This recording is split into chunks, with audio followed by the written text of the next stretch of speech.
Big week ahead of us here with the CBA coming to an end December 1st. So I think we are going to see a flurry of moves in the next week here. Welcome, everybody, to the Walk-Off. I'm Scott Belford, joined as always by my mustache co-host, Mr. Adam Mack. It is the mailbag where we kind of go over, and this is an old thing we were doing over the season that we kind of stopped when the season ended. And basically what we're doing is we're going to go over your comments in YouTube, some of your messages from Twitter or Instagram, and address them. And that's kind of what we're going to do. Big week ahead of us. We do talk with Ben Nicholson-Smith literally in about an hour here, so that should be out today. And then as well, we talk to Shai Davidi, both Blue Jays insiders, both big on the Sportsnet scene. We also sit down with Andrew Stoughton this week. He used to be with The Athletic. Now he's with Subtrack. And he wrote an incredible article about Rogers possibly selling off the Jays or some of their stocks in the Jays. So we'll deep dive into that with him. All of that coming up here in the next week or so. Let's delve into it here, buddy. All right. I do just want to point out that Ben Nicholson-Smith and Shai Davidi have both agreed to times, but with a caveat that if big news breaks, they might have to bail on us, which I think is a great sign as a Jays fan. Yes. Like, I hope we don't get to talk to them this week. I hope they're just too busy with huge deals to talk about. Too busy announcing Robbie Ray. Exactly. Kevin Gossman to the Jays. Exactly. All right. So, first of all, we did get, I would say, close to a dozen comments kind of ragging on us about the Vlad arbitration numbers that we threw out in one of our videos last week. We did, of course, suggest that Vlad was going to be $20 million in arbitration this year, and that is not entirely correct. So we appreciate everybody pointing out how stupid we are. We mentioned that Teoscar and Vladdy is what we said. We're going to get $20 million each in arbitration. Now, that is our mistake. It's actually $20 million combined is the projections on that. So we were definitely, that's a screw up on our part. So thank you for pointing that out. We do strive for accuracy. We do strive. Hey, the hardcore show for the casual fan. So yeah, cut us some slack. I do think, though, the points we were getting at, though, about extending Vladdy early, if at all possible, still ring true. I mean, we might not be able to get it done in the next 7 days before a CBA gets agreed to, of course. And Vladdy wouldn't want to. No, right? Of course he wouldn't want to. Yeah. But once all that stuff gets sorted out in the spring, I do think that, next season it should be a priority, because arbitration right now probably around $8 million for him, but by the fourth year of it, he's going to be a $25-30 million arbitration guy. And if we're waiting until then to talk contract, exactly right. So. All right, moving on. We do have Peter Jeffrey had suggested on YouTube here. I don't know, boys. How do you feel about third place in the AL East this year? Ugh. Yeah. I hate that idea. I know. We need to aim way higher than that. No, absolutely not. Third place is not what we're after. Listen, obviously, and I mean the Atlanta Braves proved it this year, if you can get into the playoffs, your win total is sort of irrelevant, and you kind of lay where the chips land. However, sneaking into the wild card as the second place wild card is not really the way I would like to go about this. Would far prefer to win the AL East. Hey, we won 91 games this past season. It wasn't good enough. If our plan for next year is to win 91 games and hope that the three teams in front of us regress, that's not a good strategy. Bad plan. 91 wins is good if it's a shortened season. Otherwise, I think we need to aim higher. 100 wins, Scott. Let's do 100. That's what I'm after. Yeah. All right. I love it. All right. So this one comes in from Twitter. Jays fan 03689. I guess the other 3,500 Jays fans were already taken. So he says, Aaron Loup getting a 2-year, $17 million contract from the Angels. Wow, I remember when he was a Blue Jay. I hated him. This is too much, right? That's from Aaron. You know what? I relate to that. Aaron Loup had some definite bumps in the road when he was a Blue Jay. an interesting lefty, guy who throws sidearm, and he had a heck of a year last year. Like, that's the thing, is that if you can have a left-handed pitcher that is difficult to read his pitch, doesn't matter. You know, if he's consistent, I mean, 17 million over 2 years seems like a lot for Aaron Loup. I will say that. But the Angels desperately need pitching, and they did bolster their bullpen. And again, Aaron Lou's deception with his pitches is incredible. And he's one of those sidearm guys that gets out. Is the P silent? You're saying Aaron Loup. I've always read it as Loup. Oh, okay. Yeah, well, yeah. Gotcha. You're getting fancy with it. All right, I'm getting give you that. fancy here. Here we go. Fancy Tuesday morning. All right, this next one comes in from our Discord. Slightly Used says, I want to congratulate Shohei Ohtani for his entertaining year and give a round of applause to the Jays pitching coach for his year 2. Cy Young after the previous years and Alex Manoah, etc. He did well with what he had. So shout out to Pete Walker. Yeah, that's great. Awesome. I agree 100% with Slightly Used. Yeah, absolutely. I mean, Steven Matz, another reclamation project that panned out, not quite to the Cy Young levels of Robbie Ray, but I mean, I think we were all pretty happy with Steven Matz. Reports on Steven Matz, too. He's supposed to make his announcement by Wednesday. Yeah. Allegedly. Who knows, right? But who knows? Maybe midweek, that's why we're getting bumped, is because he's signing with the Jays, but we'll see. Do you want to see Steven Matz back in a Jays uniform? Yeah, absolutely.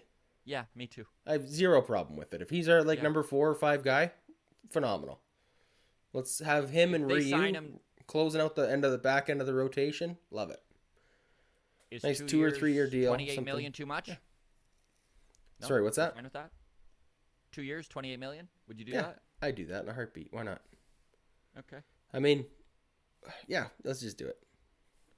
All right, another one here from Discord. By the way, Discord, free to join for everybody. There is a free invite link in the show notes. So if you're not in the Discord yet, come on by. It's good fun. We get all our questions there for our interviews and stuff like that as well. So, all right. So this one if you'd like to contribute when we have guests like Shai Davidi. Discord's a great place to do that. Yeah. Absolutely. So this one comes from Brian in Discord. He says, you guys mentioned how long it takes to develop defensively as a catcher. Do you think that makes Danny Jansen the most valuable catcher on the team? That's a great question. I wouldn't say the value of Danny Jansen is the highest. I think that obviously goes to Gabriel Moreno, who is ranked as one of the top prospects in all of baseball currently. I think that what it does do is it projects Danny Jansen as the number 1 catcher for this team going into the 2022 season. This is a guy who has caught this pitching staff for the last 4 years. And defensively is one of his strong points. So, yes, I do think Danny Jansen is going to be the starting catcher. Does he hold the most value in trade? No, I wouldn't say so. See, now this is interesting. This is, you read that completely opposite to how I read that. So maybe Brian can clarify for us in the comments here. You read it as like trade value and valuable to another team. I read it as valuable to the Blue Jays. Like, is he our most valuable asset behind the plate? And I would say yes. He is the furthest along in his development. He calls a good game, all this stuff. I think if we're hoping for anybody to be a all-star catcher next year, he is our best chance at having a top 5 catcher. I love it. If that's the way he meant the question, 100% I agree with that. Again, Danny Jansen, and we've talked to catchers before, too, who have straight up said that it has taken them 4 or 5 years in the big leagues to be able to call a good game. So there is an experience to Danny Jansen's game that only comes with putting in the time, with playing. When we talked to Greg Zahn, he said his uncle was a Major League Baseball catcher. He himself still felt like he didn't know how to call a game until he was almost like 10 years in the league. So anyways, Brian, let us know how we were supposed to read that comment, but either way, there's our take on it. So Saul. Oh, okay. I was gonna give the French spin on this last name too, Yeah. but I think this is just a silly name. I think this is Salty Nuts. Oh. They outsmarted me there for a second. Okay, well done, Salty You're gonna Nuts. pronounce it Newts? Yeah, Salty. Salty Newts? Yeah, something. I don't know. Anyways, in response to the Vladdy extension, he just says, "Yes, 20 years. Let's get it done." I mean, lots of excitement around Vladdy panning out to our best expectations, right? Like, I don't think I mean, there's an ounce of disappointment in what he's become no, so far. 2021 put that man on the map, absolutely. Proved every single scouting report that had been given on him right. Do you think he goes back to the home run derby next year? Or is he done I with hope it? so. No, I hope so. Yeah. I mean, he was very, very determined after a 2020 that saw him being questioned for his on-field performance and just the state of his body, and then he worked very hard to get into shape and to just be more durable. And he played 161 games, and I think all Jays fans remember the one game that he had off. They were having fun with him and literally needing to tape him to the bench, right? Oh, yeah. So, well, all the way yeah, through the ninth inning, we still kind of, as fans, were expecting him to get a pinch hit situation or something. exactly. But Exactly. all right, so you think that he might return to the home run derby, if not this year, at some point? Last I year, he think took it so. off because of the doubts, and he pretty much put all those doubts to bed, right? He hit 48 bombs this year. Yes, I wish to see him in the home run derby. It's so fun. All right, sounds good. Last one here. This is from Notorious PYT.